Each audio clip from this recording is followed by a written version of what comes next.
Hi, me again. I just wanted to introduce this last guy because this last guy is great.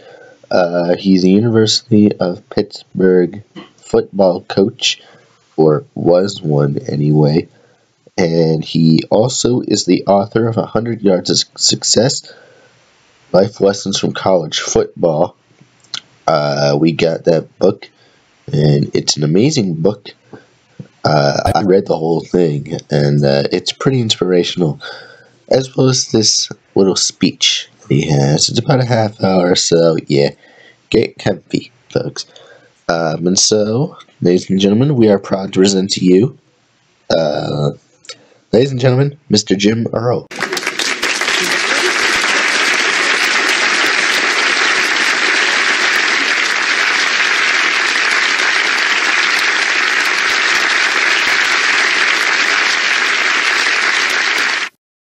People. As leaders, we get to change lives.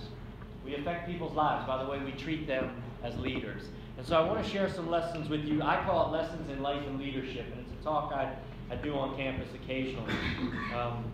And I always start with this, that as leaders, it's really important, and it's actually the first chapter in the book that you'll see, is know thyself. And I think it's so important that as leaders, we have a really good understanding of who we are and what we value and what we believe, okay? Because that helps us in how we treat others and how we lead. The biggest challenge, I think, in knowing thyself is really being honest about our weaknesses, okay? It's easy to talk about what we do well, right? We love to talk about our strengths. I'm good at this, I'm good at that. I'm a great softball player, a great volleyball player. There's a great golfer in the room somewhere. Isn't there a guy who can really do it? Yeah, he can hit it. He hit 320, right? I'm a great golfer. It's easy to talk about those things, but it's a lot harder to talk about the things we don't do well and the places that we struggle. And I think that if you can't come to grips with those weaknesses, then you'll be an insecure leader. And the thing that I see derail most leaders is insecurity, okay? Because when you're insecure, you're afraid to do things like hire people that are smarter than you, okay?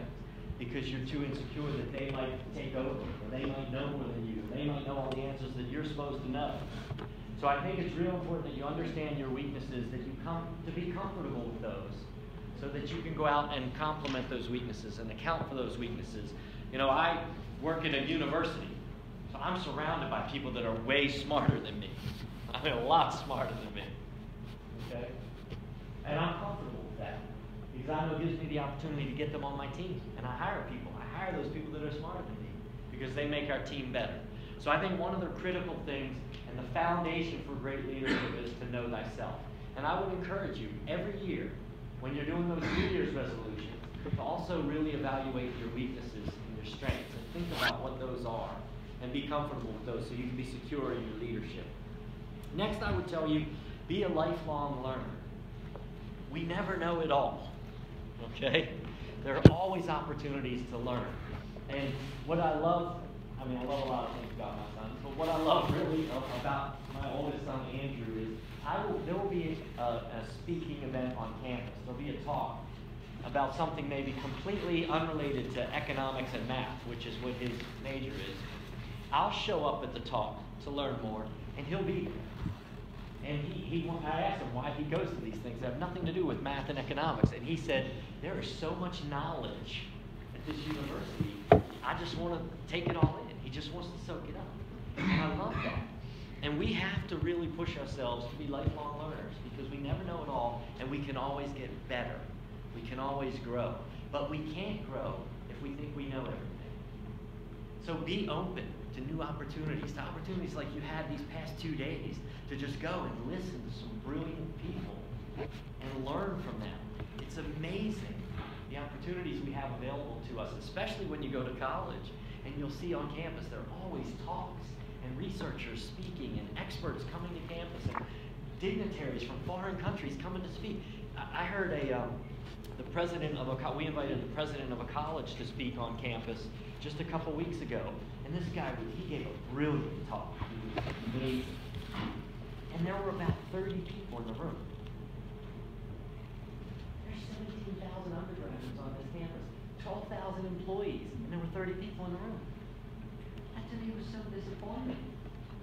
Take advantage of those opportunities to go learn from people who really know a lot and can help you. I would also encourage you to be kind. I personally don't think there's enough kindness in the world. And I don't think there's enough kindness in our leadership. I don't think you have to be mean to be a leader. I know some people think you do. Right? I don't think you have to be tough. I think you have to make tough decisions. You have to be courageous. But you don't necessarily have to be mean and tough. I think people will work harder for you when you're kind and when you care about them.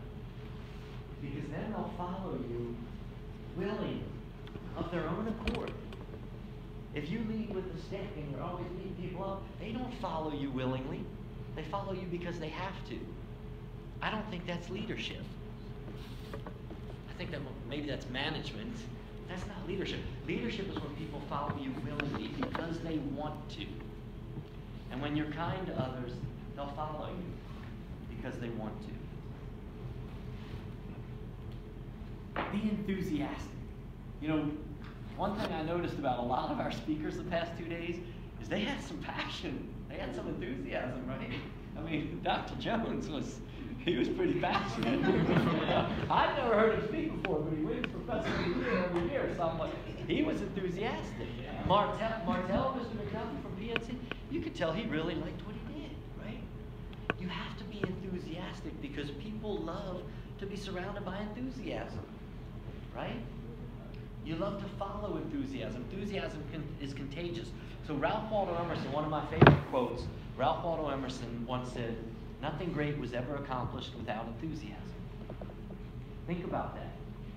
Nothing great was ever accomplished without enthusiasm. What he's saying is if we aspire to greatness at anything, no matter what it is, if we aspire to greatness, it takes enthusiasm. It takes passion. Now listen to this. If you don't believe me and you don't believe Ralph Waldo Emerson, you all are interested in business, right? So you've heard of Bill Gates. Bill Gates from Microsoft. We've all heard of him. One of the richest men in the world, right? So Bill Gates was once asked what he does best.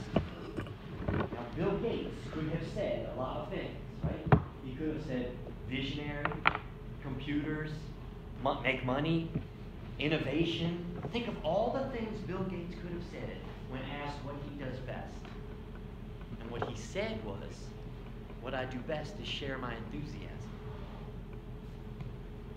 The one thing he credited with the success of Microsoft is his ability to share enthusiasm. He got so passionate about his vision for Microsoft, and he shared it with so many people, really smart people, people smarter than him, to make that vision come to life, and he got them excited about that vision. And that's the power of enthusiasm. And some people, you know, when I talk, one of the frequent questions I get is, well, I'm kind of shy, I'm kind of quiet. It's tough for me to show that enthusiasm. And I tell them usually two things. One, you got to work on it. You got to work on it. We all have things to learn and grow. That might be one of them. Because if you can't be passionate about it, it's going to be tough for the people that follow you, the people that work for you, to be passionate about it. The other thing I tell them is, that's fantastic that you know your weaknesses. That's a perfect example of knowing thyself. Surround yourself with people who are enthusiastic and who are passionate and who can help you. Sharing enthusiasm is incredibly powerful for success in anything we do. I'll also tell you this. Lead where you are. I gave a talk on campus just last week or 2 weeks ago, and it was titled Lead Where You Are. And it was to our staff employees, not necessarily our leadership employees, but our staff employees. And I was encouraging them to lead where you are. One of the mistakes that we make is when I say leader, when I talk about leadership, I know the first thing you're thinking is president, vice president, CEO of the company, those are leaders, right? No, those are not leaders. Those are positions. Leadership is not about a position. Leadership is about the personal power that you have to affect others. The personal power you have to impact lives. That's leadership, to inspire others. If you inspire a friend, you're a leader. And the mistake we make is that we think it's out of your position. So I hear college students all the time say, oh, when I get that job, I'm going to be a leader. When I get that promotion, I'm going to be a leader. That doesn't make you a leader. There are a lot of bad leaders who have the title CEO. Okay? So lead now. Be a leader in your school. Be a leader among your friends, on your teams, with your families. Lead now. Don't wait for positions. And leading now means inspire others, care about others, show them that you care. Be the most enthusiastic player on your team. Be the first one in class to raise your hand. Sit in the front row. That's leadership. The way you act, the way you behave, the way you care, the passion, the enthusiasm you bring. That's leadership. You don't need to wait until you get a job. You don't need to wait until you get a title. Start today. Be a leader in everything you do. Have integrity. Do the right thing all the time. Integrity is not a sometime thing, right? It's not a part-time job. You either have it or you don't. I mean, Enron is a great example of some people who didn't have integrity. And it ruined a lot of lives because they lacked integrity. So do the right thing all the time. No ifs, ands, or buts. Sometimes that means hard decisions, right? Your friends are saying, come on, let's go out and do this. May not be a good thing to be doing. You have to have courage to stand up and say, no, I'm going to do the right thing. I live with integrity. Outwork everyone else in the organization, or on the team, or in the class, or in the group. I'm not smart enough to be successful here unless I work harder than everybody else. I have to outwork them. And I know, I heard Earle yesterday, I heard somebody ask about somebody what hours they work. Might have been our investment bankers, what hours they work. And I hear this a lot from new employees that we hire, young employees that we hire, and they're concerned about hours. And I'll tell you this, very few successful people work 9 to 5. It just doesn't happen. It takes harder work than that, especially today. Today's day and age, companies are downsizing, laying people off. You've got to outwork everybody else. You've got to be able to work harder. It takes a tremendous work ethic to be successful at whatever you do. At whatever you do. And that's why it's so important that you do something you love, because you're going to have to work hard at it. And you need to enjoy it. If you don't enjoy it, find another industry, find another job, find another career. Okay? It's never too late. Find something that you love to do and then outwork everybody. One of my favorite quotes is from Peter Drucker, and he says, what gets measured gets done. And that's really important to remember, because what I found is that the minute we start to measure something, it becomes important to our team, right?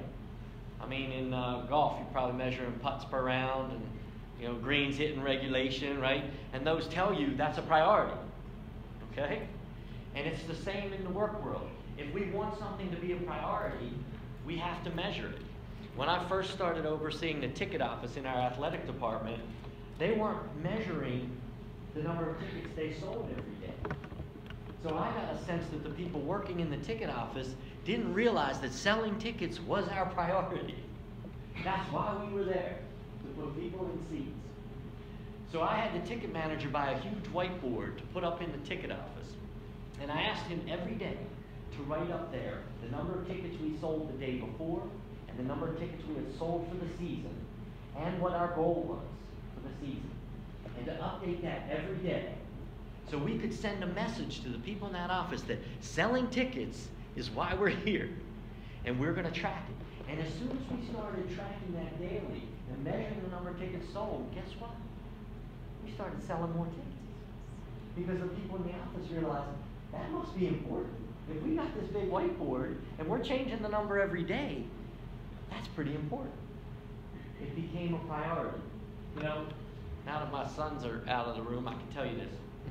When they were little, if I wanted them to do something, I'd be like, hey, can you run upstairs and get my wallet? What would I get? No, right? No, come on, no. But as soon as I had I always wore a stopwatch on. They didn't know why I did this. But as soon as I pulled that watch out, I said, hey, I'll time you. Guess what? Boom! They were off. They had the wallet back in record time. As soon as we said we're going to measure it, it became important. And they got it for me, right? We measure what's a priority, what we want to be a priority, and they'll get it done. The second part of that phrase, though, what gets measured gets done, I think is equally as important. And that is what gets celebrated gets repeated. So if they get that wallet in record time and they come back and I give them a high five, great job, woohoo, we celebrate, guess what? They're okay with doing it the next time, right? And what I've learned about people is they respond to positive recognition. If we celebrate positive behavior, we'll get more of that behavior. They'll do it again because people like to hear, don't they like to hear you did a great job? You did a great job. Sounds good, doesn't it? People like to hear that. So we celebrate it. Here's where this really stuck with me. I read a book called Whale Done by Ken Blanchard. W-H-A-L-E. Whale Done. And it's about how they train killer whales at SeaWorld.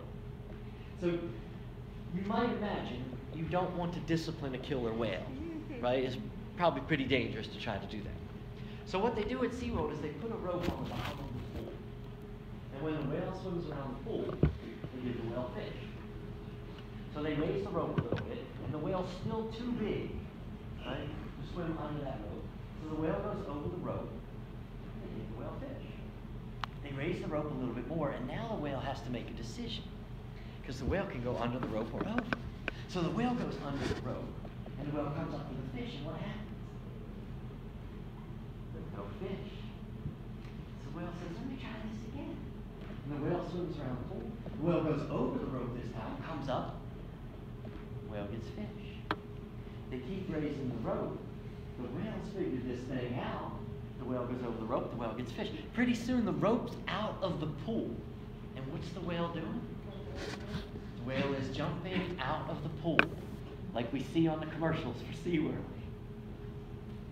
They train a killer whale to jump out of a pool for a show that we all can see through nothing but positive recognition, positive reinforcement. But yet what I see so often is people looking for the negative, people looking for what people do wrong. So they can say, oh, they did that wrong, that was terrible. Let's try looking to see what people do right. I think, especially as leaders, we should try to catch people doing things right and celebrate. Because when we celebrate and when we give them fish, they're going to do it again. So celebrate when people do things well, and they'll do more of that well. Brandon touched on this a little bit, and I think it's really important. To keep your mind and heart open to new opportunities. You know, Brandon came in as a neuroscience major, right? And now he's a finance major. And it's so important that you keep your mind and heart open because you never know when an opportunity is going to come, when an opportunity is going to knock. You know,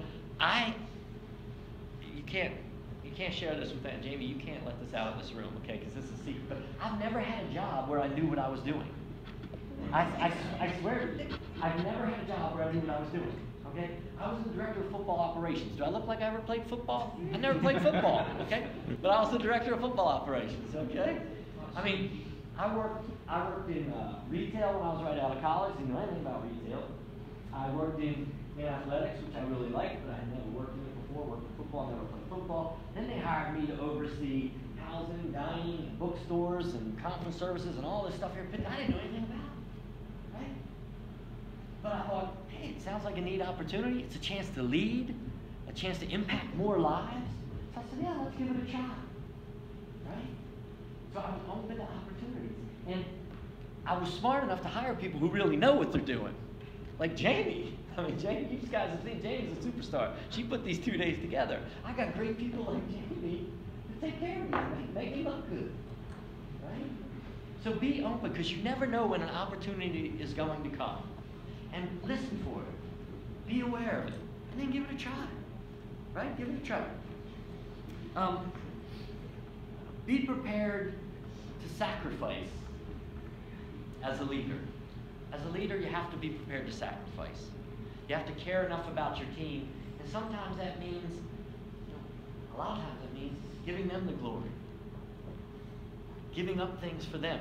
My favorite story about sacrifice as a leader is of Sir Ernest Shackleton. I just shared this story with Jamie the other day because we were talking about something. Has anybody heard of Shackleton? Anybody know about Shackleton's expedition? So he was an Antarctic explorer back in the early 1900s. And in 1914, he went on an Antarctic expedition, and their ship got stuck in the ice. So they left, I think it was January of 1915. They left in 1914. January of 1915, they got stuck in the ice. The ship couldn't move. They couldn't go anywhere. So they camped on the ship. They lived on the ship. For 10 months, they lived on the ship. And then the ship started to take in water, and they realized it was going to sink. So they abandoned ship, and they lived on ice block in the Antarctic for another 6 months. Okay? Another 16 months, just camping. They can't go anywhere. The ice splits in two, and Shackleton realizes we have to abandon the ice now. So they get in rowboats, and they row for 5 days through icy cold water, and finally reach an island. They're frostbitten by the time they get there. They reach an island, and it's uninhabited. There's nobody there to help them. So Shackleton realizes he's got to go for help. So he and 5 other men get in a boat and row 700 miles in 15 days through hurricane winds, hurricane waves, icy cold water. 700 miles. They row a boat.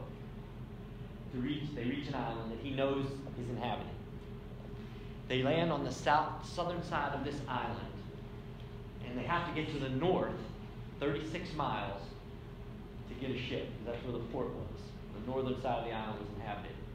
So he and 2 of the men hike 36 miles, took 32 hours. After rowing 15 days through cold, icy water, they trekked to the northern side of this island. It had never been done before. No one had ever made this journey on foot before. He got to the northern side of the island. Then, once he got there, he rounded up a boat to go back and get the 20 men that were still located on that deserted island. And he got on the ship and went back with them, even though he probably needed to sit by a fire, warm himself up, and get healthy. He got on that boat, went back. The amazing thing is that they got back there in August, 19 months later, from the first stranding in the ice floe.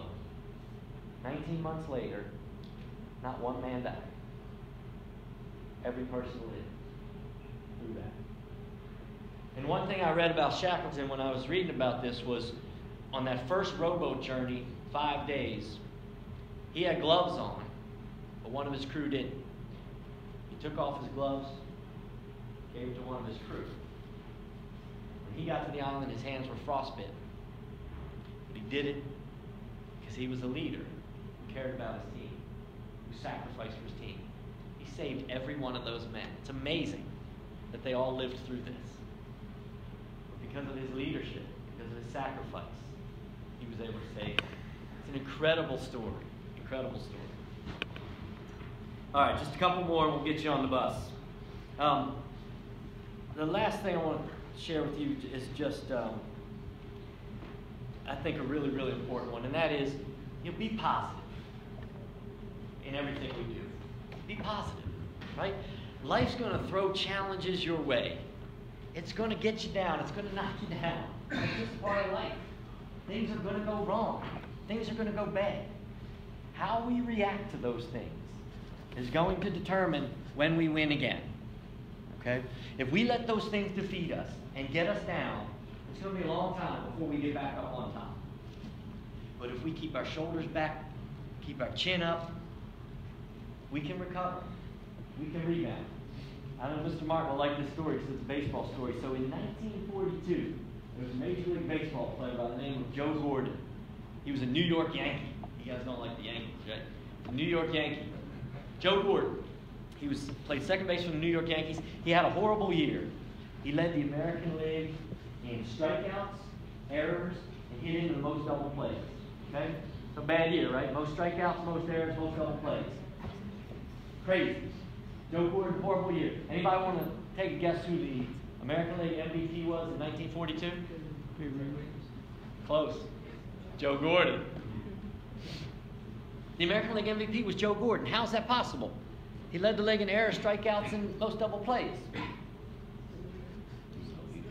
Because he was a leader, and every time he made an error or struck out or hit to a double play, he didn't put his head down, and he didn't just walk back to the dugout and say, I can't do this, I'm terrible at this, maybe I ought to find another sport. He put his head up, he put his shoulders back, he said, guess what, I'll get him next time. I'll get him next time. Shoulders back, head up, came up to the plate next time, he hit more home runs, drove in more runs than anybody in the American League, and won himself an MVP. Now, a lot of us, can you imagine in New York, making those errors, striking out? He probably got booed pretty. New York fans are mean, right? Probably got booed a lot. Would have been easy for him just to quit. But he didn't. He stayed positive. He said, I'll get him next time. I'll get him next time. So I'm on a business trip down in Miami, Florida. And I'm waiting for the super, this is my favorite story. I'm waiting for the super shuttle at the airport to take me to the hotel. And I'm standing there at the curb with my suitcase.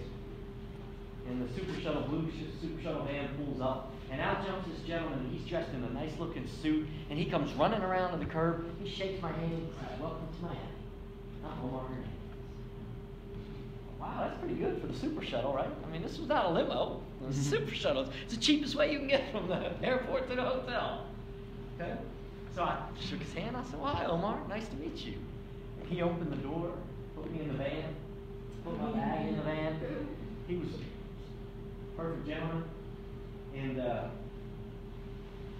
fate would have it, it was just Omar and I in the van that day, just the two of us. So we're driving to the hotel, and Omar's looking at me in the rearview mirror. And he's kind of staring at me a little bit funny. And finally he says, you seem like a happy guy. He's from Venezuela, so he's a straight accent. And I said, well, thanks, Omar. I try to be a happy guy. How can you tell? He said, I see it in your smile. I said, well, thank you, Omar. I appreciate that. And I said, Omar, you seem like a happy guy, too. And that's kind of why I'm glad we were alone. We were kind of in this love fest in the super shuttle. I don't want anybody else around, right? So I said, Omar, you seem like a happy guy, too. What's your secret? And he said, every morning when I wake up, I look in the mirror and I say, no matter how bad the traffic may be today, no matter how angry my customers may be, they can't touch my happiness. They can't touch my happiness. You see, Omar owns his happiness, right? And nothing's going to touch his happiness. Not the bad traffic, not the angry customers, not the friend being mean, not the teacher being moody, not a coach yelling at me. Nothing can touch his happiness because he owns it. So Omar went on to tell me that he was heavily invested in real estate in Florida, and when the market crashed, he lost everything. He didn't want to be driving a super shuttle. He much preferred real estate. He didn't want to drive a super shuttle, but he had to because he had a wife and children that he had to feed. He had to drive a super shuttle to survive. And that's what I love most about Omar. Even though he was not doing something he wanted to be doing, he made a commitment to be the best in the world at it. He said, I'm going to be the best super shuttle driver the world has ever seen. Because that's what I have to do, feed my family. And he was the best super shuttle driver. And I'm talking about him 7 years later because he was that good. So choose happiness. Don't let anyone take your happiness. It's a choice we make every day. I know some of you wake up and it's tough, right? You got a test today, you got practice after school, you got a game, you're going to get home late. It's really hard, right? Don't let those things touch your happiness. You choose your happiness. You own your happiness. It's an attitude. It's a choice we make. Choose happiness. Okay? We can all do it. We got to make that choice, no matter what life throws at us. Okay. Last three quick things. I want to leave you, and they're the last three chapters of the book, so you can read more about them. Just real quick. Think big. The only thing limiting you all right now are your dreams. It's the only thing that limits you, your dreams. Dream big. Think big. Think big and get big results, right? Have the flexibility to change. We heard a little bit about change when Dr. Jones was speaking. Have the flexibility to change. If you don't change, the world will pass you by, right? Think about Blockbuster. Does anybody remember Blockbuster Video? Yeah. The world passed them by, right? Because they didn't realize you guys would do Netflix and Redbox and Hulu and all that other stuff you guys do. I don't know, right? You watch movies every way but except going to the video store. They didn't see that coming, right? The first mobile phone was Motorola. They thought all you would want to do was talk on a phone. Right now, you guys never talk on the phone. Right? They're crazy. All right, the last thing I'm going to tell you, and this gentleman told me this when he was giving me advice. He said, do it with pizzazz. I love the word pizzazz. That is a great word, isn't it? He said, do it with pizzazz. And that means don't just be ordinary. Don't just be average, right? Be special. Take that ordinary, make it extraordinary. Find a way to do it better. Find a way to be more enthusiastic, more passionate. Do it with pizzazz. And if you're ever having a bad day and you can't channel that Omar of choosing happiness, just look in the mirror and say pizzazz. It's an amazing word. You look in the mirror, you say pizzazz, you're going to have a good day. Okay? All right, so last thing we got is, do we have any questions about your 2 days here? You enjoyed it? No, that's good. Good. Thank you all for being here. I appreciate it. You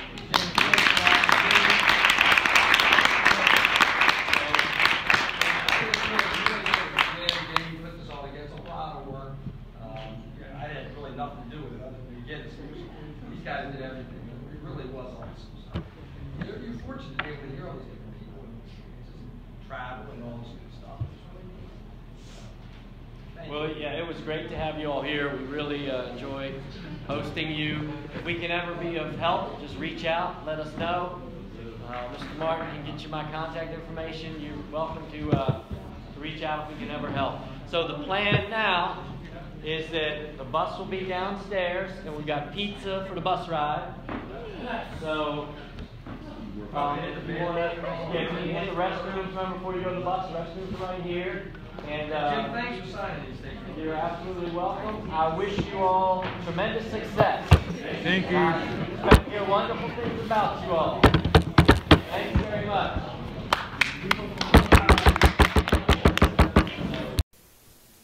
And ladies and gentlemen, that's all she wrote for this Pittsburgh vlog. I want to thank a bunch of people, everyone who came. First off, Drew Davis, Nick Lee, Hope Gardner, Hope Valentine, Amy Parveen, Taylor Colvin, Jacob Bainey,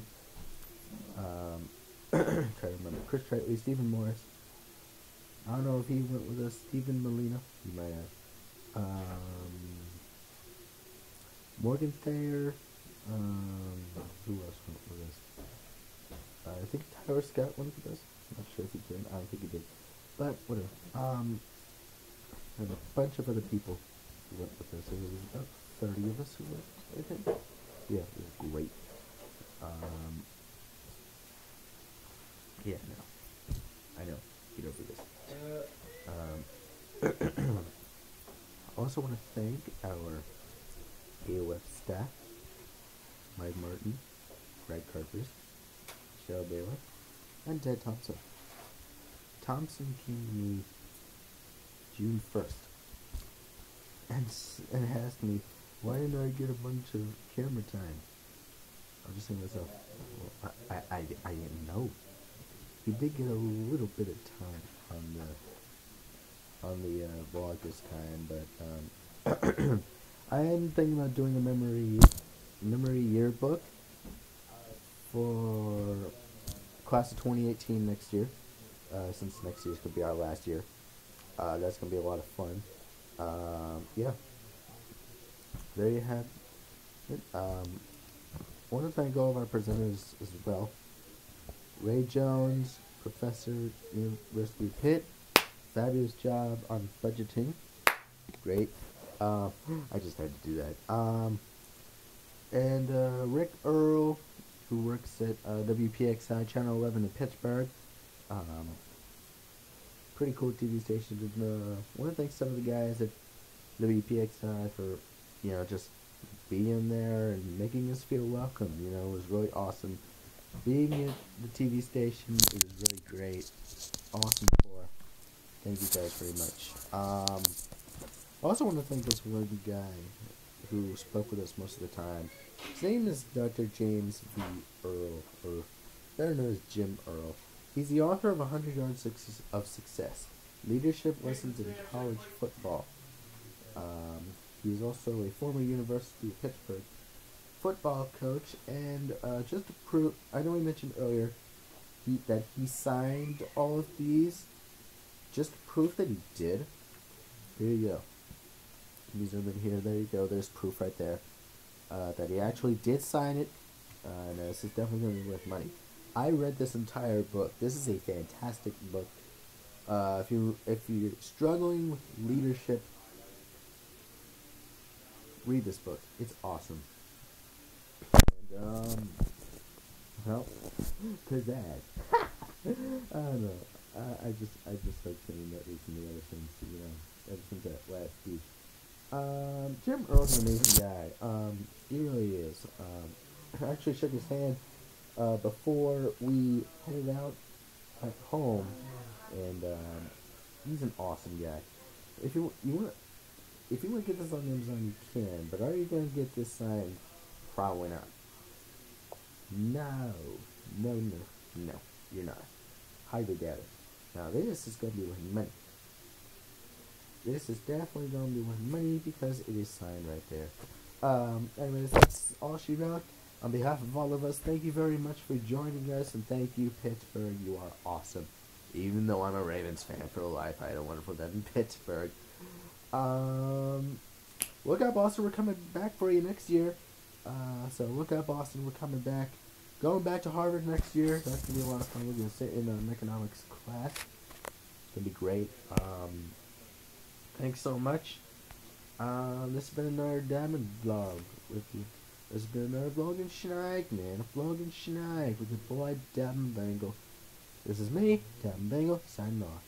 Peace, y'all. Yeah.